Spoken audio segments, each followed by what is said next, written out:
Coming up on this week's news, experts have moved to clarify the use of RCDs following widespread confusion over Type B MCBs and Type B RCDs. An electrician is fined £4,000 after he named and shamed his customer on Facebook over an unpaid bill, and new electrical testing rules come into force in the UK.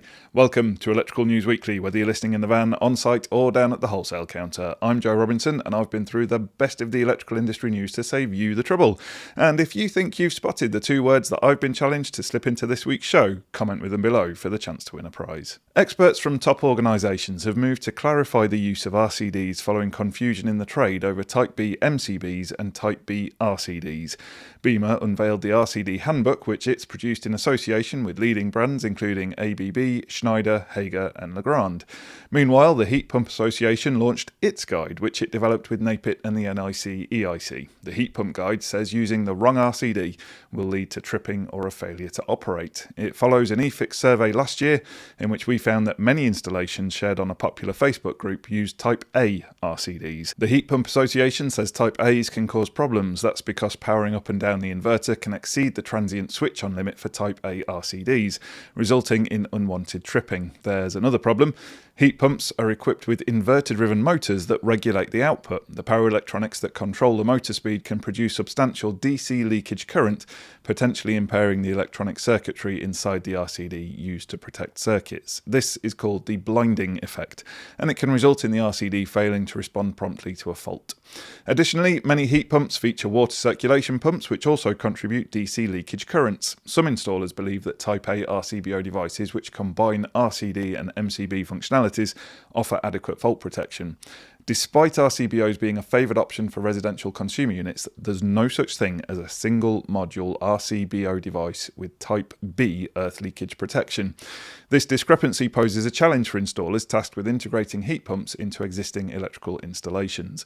That's because devices with Type B protection are much more expensive than Type A. However, the Heat Pump Association says where there's no advice from the manufacturer, or you're not certain of the circuit's characteristics, then you should use a Type B RCD. That's because it provides protection for the broadest range of characteristics, but as a result, they represent the most expensive option. Meanwhile, the BEMA booklet also warns installers to avoid confusing the tripping characteristics of a Type B RCD, which responds to leakage currents, with a Type B circuit breaker, which reacts to overcurrent conditions, particularly when considering RCBOs. It goes on to shed light on the issue of two or more general RCDs in the same circuit. It says to avoid nuisance tripping and ensure the trip happens on the device closest to the fault, the upstream RCD should have a time delay. The authors say it's also hugely important that the upstream RCD is of the right type to use with the downstream RCD. For instance, you shouldn't fit a Type A RCD upstream of a Type A, F or B. A Type A can't be upstream of an F or B, and an F shouldn't be fitted upstream of a Type B RCD. I'll put the link to both guides in the show notes. If all this RCD talk has left you scratching your head like a chimpanzee with nits, don't worry, we've made an explainer video to clear up the confusion between Type B RCDs and MCBs. It's well worth a watch, and I've popped the link to that in the show notes. In other news, a Jersey-based electrician has been fined £4,000 after he named and shamed his customer on Facebook. John Peacock, trading as Star Delta Electrical Services, posted the names and pictures of his client and his partner, who he said had failed to pay his bill. They allegedly owed him money for electrical installation work on their home. The post was then shared over 800 times and generated over 200 comments, resulting in the duo receiving abusive messages. They were called scum and rats, and their employer and home address were identified. Although Peacock was notified that the Jersey Data Protection Authority was investigating the incident, he continued to post about the dispute on social media. Posts included his client's head superimposed on the bodies of rats and animated images. The authority said this was a targeted and deliberate attack on the client and his partner. It said there was no lawful basis for the information to be shared in this way. During the investigation, it emerged that Star Delta was not registered with the authority and had not paid its registration fee. The authority issued a formal reprimand and fined Star Delta £4,000 due to the seriousness of the matter. It said that Peacock should have pursued his debt through the Petty Debts Court in the usual way. New testing rules have come into force in Northern Ireland this week. Private landlords there must have electrical safety checks on their properties by a qualified person every 5 years. The testing should include socket outlets, consumer units and circuits. Following the inspection, a report will be issued to the landlord. If remedial work is required to ensure the property is safe, a landlord will have 28 days to ensure this is carried out. The law brings Northern Ireland into line with the rest of the United Kingdom. Still on safety, in news that's scarier than a hammerhead shark in the open ocean, a warning has gone out that many solar panel installations are vulnerable to remote attacks on the energy grid. That's because tech experts have discovered holes in the security of some leading brands. Software specialist Forescout say PV power systems from SunGrow, GrowWatt and SMA have vulnerabilities. The most affected components are solar monitors, which let owners track and manage the performance of solar panels in real time. Other weaknesses were detected in cloud backends and sometimes solar inverters. Even if these attackers only controlled less than 2% of inverters, they could trigger blackouts, say Forescout. The company says PV inverters should be treated as critical infrastructure and have strict cybersecurity protocols. In product news this week, a German company has developed a special kit which allows householders to use their electric car to power their home. The catch? They need to have solar panels too. That's because the kit works by using the PV grid inverter as the way into the property. The power unit rectifies and converts the current from the vehicle to create current and voltage characteristics similar to those of a PV system.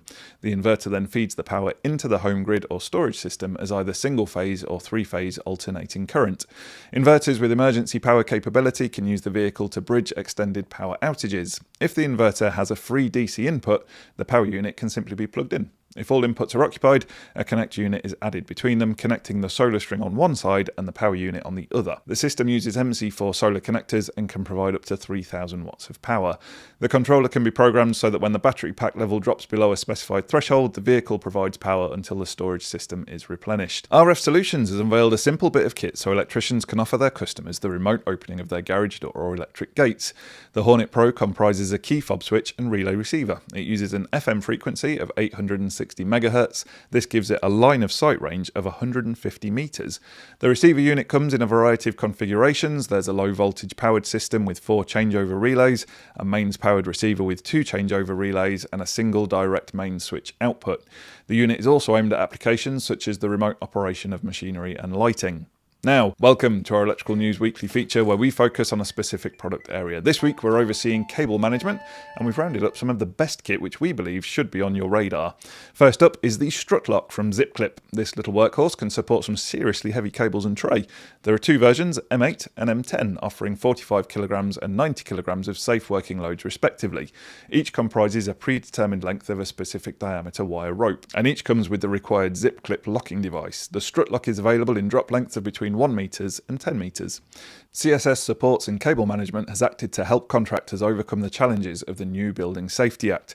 The law seeks to address the issues highlighted by the Grenfell fire in 2017. It forces contractors to maintain what's termed a golden thread of information. You now need to keep a digital record of the safety-related details of the kit you've installed. So CSS now provides load calcs, data and drawings, as well as stress analysis for all its products, which include strut and brackets, cable tray and conduit. It's all fully traceable back to its factory in West Bromwich. In addition, all its loadings and performance have been independently tested in-house and verified by Manchester University. For flexible conduit, meanwhile, we're big fans of AdapterFlex. The range is enormous, there's loads of metallic and non-metallic options as well as tools and accessories. A recent addition is the compact high-performance fitting. It's a straight fitting connector with fixed or swivel external male thread for non-metallic braided conduit systems. It's great for railway applications or for data and comms wiring. Unitrunk is revolutionising cable tray installations with their new Unibolt technology, now part of the Uniclip range. The Unibolt features a universal head for compatibility across different tray systems, a serrated flange for better grip, and a bespoke thread for secure assembly. Best of all, it reduces installation time by up to 80% with no washers or nuts needed, just a few turns to secure the fitting. It's faster, safer and smarter, making your installs easier and more efficient. For more info, click the link in the show notes. Now, we can't have a cable management roundup without mentioning our friends of the show at Marshall Toughlex. The brand is on a roll and has just taken delivery of a state-of-the-art conduit machine. The new machine is set to supercharge production at the Hastings factory. It can produce 30 metres of conduit per minute, an increase of a third on its predecessor. For electricians, that means great availability of both 20mm and 25mm conduit. The team is also trialling versions with recycled material content to help sustainability. And speaking of Marshall Toughlex, last week's question of the week was taken from their free training package on dado trunking and asked, for trunking to comply with regulation 521.10.1, it must have an IP rating of what value? The correct answer is, of course, IP4X or IPXXD. And on YouTube, a mere 40% of people got that right. Meanwhile, on LinkedIn, An absolutely whopping 76% of people nailed it, so well done. The link to the free training package is in the show notes, and we're working very hard behind the scenes to bring you a brand new CPD on GRP containment, so keep your eyes peeled for that in the weeks ahead. Also investing in Britain is Vargo, another friend of the channel. The company has just opened its brand spanking new UK headquarters in the West Midlands.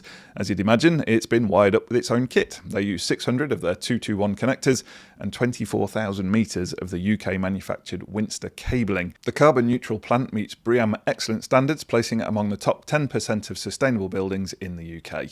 Gordon and Gary attended the grand opening and muscled their way to the front of the champagne bar. After that, they got a first-hand look at the demonstration area, warehousing and shipping centre, production zones and office spaces. I feel a video coming on somehow, so keep an eye on YouTube for that. That's our Electrical News Weekly roundup of products that we think deserve some attention. Next week, we're shining a light on commercial lighting. And our usual reminder that we're in the market for your stories, your projects and your recommendations, as we'd like to share them with the wider eFix community.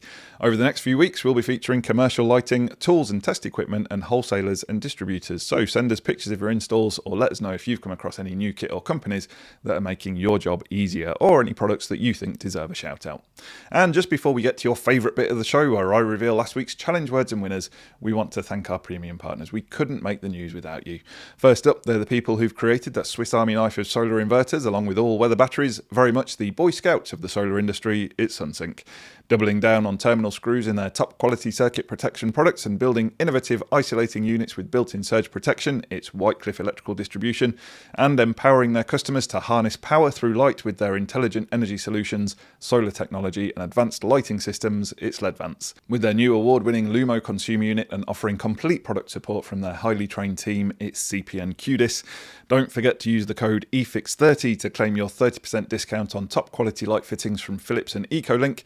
Download the LumExpert app today and make your life easier and less expensive. It's the light of our lives, Signify. And the best thing to come out of Yorkshire since stainless steel, the home of EV Ultra and other groundbreaking and quality products, it's Doncaster Cables. Click the links in the show notes to find out more about these great brands. If you think you know the words I've smuggled into this week's show, pop your guess into the comments. We'll take all the correct guesses and select one at random to be the winner of an eFix goodie bag prize. Answers submitted after about lunchtime on the Thursday after release will not be entered into the draw. Now let's reveal the winner of last week's challenge word competition. Last week's words were hodgepodge and gobsmacked, and as I spun the wheel to select the name from the correct entrance, I literally said in my head, please don't let it be Mark Just Mark again. And so the first name to come out of our electronic hat was, of course, Mark Just Mark. Again, for like the 8th time. It's not just getting it right so often, it's the fact that you then go on to randomly win so much, Mark. It's just incredible. I have no idea what we're going to send you as a prize this time, as you've pretty much just cleaned us out. I don't know, maybe my firstborn or something. Anyway, well done to you, Mark. Make sure you click the Get Involved link in the show notes to claim your prize. Thanks for listening to this episode of Electrical News Weekly. Make sure you subscribe to receive the next update. Thanks for listening, and until next time, have a great week. Stay safe out there, and remember, there's no such thing as a torque calibrated arm.